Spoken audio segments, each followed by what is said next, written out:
presents a special report. Blackout, the story of tonight's massive power failure in the East.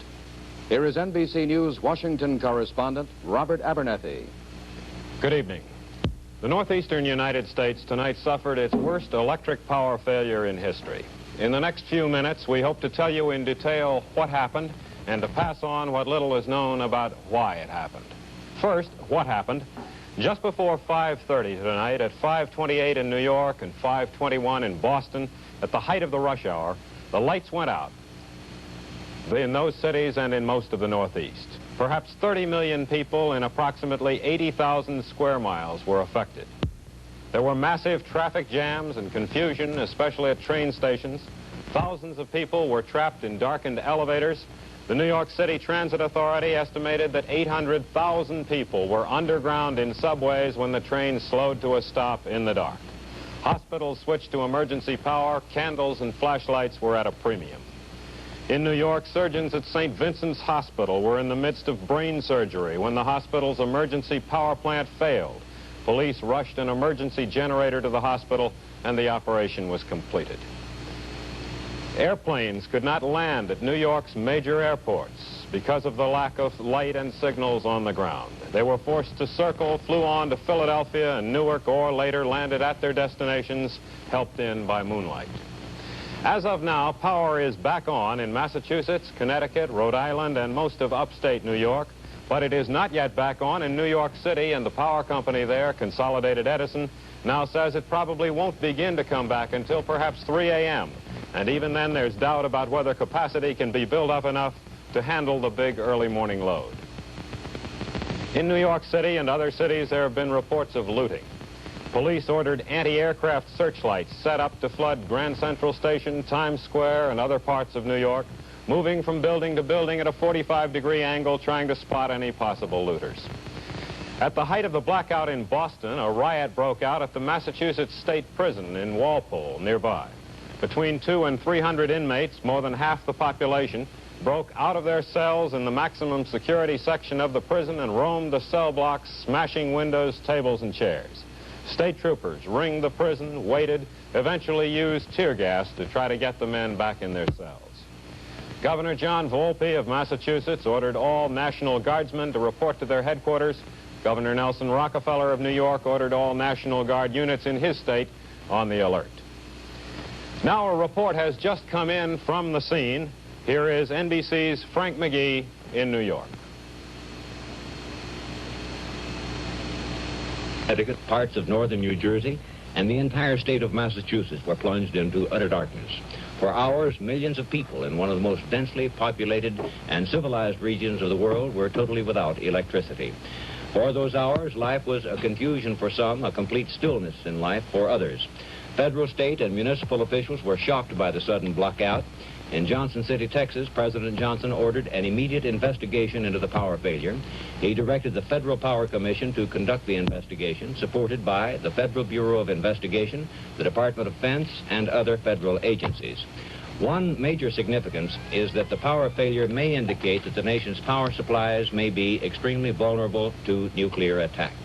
Just last year, the Federal Power Commission reached the conclusion that it was unlikely that all power could be cut off in any area, even under nuclear attack. We're reaching you from New York under, as you can see, exceedingly strange conditions. This is an emergency arrangement. We're operating with mobile equipment and operating from even using candles as a light supply. In New York City, Governor Nelson Rockefeller has ordered local National Guard units to their armories, and the armories have been open to some of the several 100,000 stranded passengers in New York. We can, as you can imagine, had thousands and thousands of people stranded in the subways and in elevators. So far, there have been no deaths attributed to the blackout, and police say that there has been no major increase in crime. The hospitals were affected. Most of them had emergency power supplies. So far as we know, there have been no critical situations developing in any of the hospitals. Some of the power has been restored to some parts of the greater New York area, but we in New York are still in the dark. We'll know more later. Frank McGee, NBC News. What? Now for a report on the federal government's role in trying to offset the effects of the power failure, especially on the national security aspects. Here is NBC's Pentagon correspondent, Peter Hackus. Within a matter of minutes, the Northeast blackout situation was being discussed in the office of Buford Ellington, who directs the government's Office of Emergency Planning, located next door to the White House. Ellington, in turn, was on a tie line with the Texas White House. President Johnson had first learned of the situation a few moments before, listening to a newscast while he was driving in his car. As the seriousness of the problem became apparent this evening, the president ordered the Federal Power Commission a thorough investigation. The president ordered the FBI...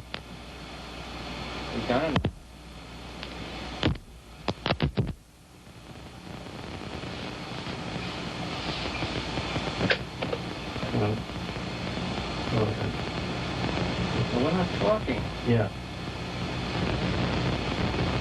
Go. If some of this, or even all of it, appears a bit ragged to you, I'm sure you'll understand. We here in New York are operating under extremely difficult conditions, even primitive conditions. We're using candles for part of our lighting system, and we have a tiny little camera here that's not normally pressed into service for situations like these. So we don't know what you've been told and what you haven't been told, so if we repeat part of it, we beg your indulgence. Here in New York, many of the restaurants and nightclubs were doing what is usually called a land office business, with thousands of commuters stranded in town and no better way to spend their time than to try to get something to eat and something to drink. Many of the bars earlier in the evening were said to be closing down. Whether this was a voluntary gesture or whether the police requested it, we do not yet know for sure. Thousands, literally thousands of people have been stranded in New York, and hotel rooms are at a premium. There has been a brisk business in the sale of candles and flashlights, and there have been reports that some stores have increased the price of candles while others have cut them. But New York is indeed in darkness tonight. And one of our reporters who was down on the street to see what New York really looks like after dark was Jim Hartz. Frank, I was in the Times Square area where the Broadway Theater District is, and the lights in that area have gone on and off with heartbreaking regularity for some time, but never have they been off completely as they were tonight. In the area, traffic is moving, or was earlier in the evening, moving with remarkable regularity. There were policemen stationed on every corner, and of course the street lights were out. And the policemen did their best, and they kept it moving pretty well. The buses, of course, were jammed, and the taxi cabs at that hour usually vanish, and there weren't very many of them tonight. A few of them, the ones that were operating, had their off-duty signs on, and they had to take quite a bit of abuse from their prospective passengers, and occasionally a policeman would stop the off-duty taxis and force them to take people. People were sharing taxis, and also some of the bolder souls, perhaps those with the longest walk home, stop private cars and ask for rides. It's quite a ways from Times Square to the Bronx or Queens or Brooklyn, and a few of the drivers of private cars were willing to help at least a few people. On Fifth Avenue, it was a little bit different story. Traffic there was hopelessly jammed. It took you about a half an hour to move 4 or 5 blocks. The famous shops along Fifth Avenue were all closed. St. Patrick's was dark. There was one stirring sight. It was the Plaza Hotel, one of the stately old hotels in New York at 59th Street and Fifth Avenue. In the dining room, they had tapered candles, and dining by candlelight, which has long been a romantic tradition all over the world, wasn't romantic tonight. It was simply a necessity. Most of the people accepted it for what it was. New Yorkers somehow accept things like that, and things went on as normal as you can without lights and without power. I heard 2 charming little ladies talking on 6th Avenue. I only heard a snatch of the conversation. I heard ladies say, "So the lights are out, what do you want me to do about it?" And the other one said, "Yeah, okay," and smiled, and they walked on. That was it. Frank? Well, you've been talking,